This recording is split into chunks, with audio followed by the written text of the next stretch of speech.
शादी चढ़ाई के वो गाना सुना होता नहीं।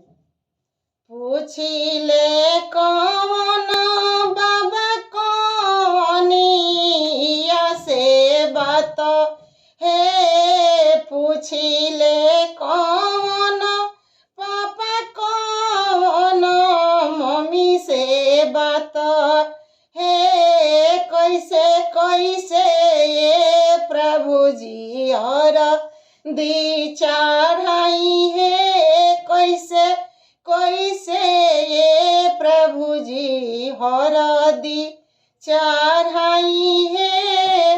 एक हाथ लेना प्रभु जी आम के पलुआ है, एक हाथ लेना प्रभु जी आम के पलुआ है।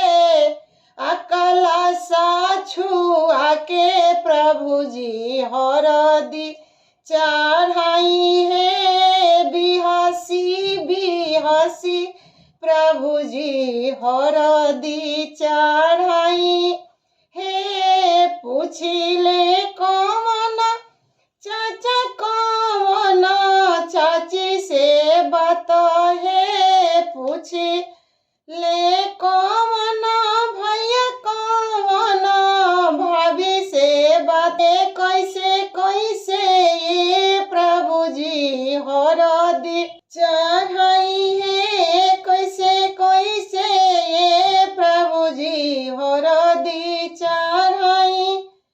एक हाथ लेना प्रभु जी आम के पलुआ है, अकला सा छुआ के प्रभु जी हरदी चढ़ाई है। हुई हसी भी हसी प्रभु जी हरदी चढ़ाई है।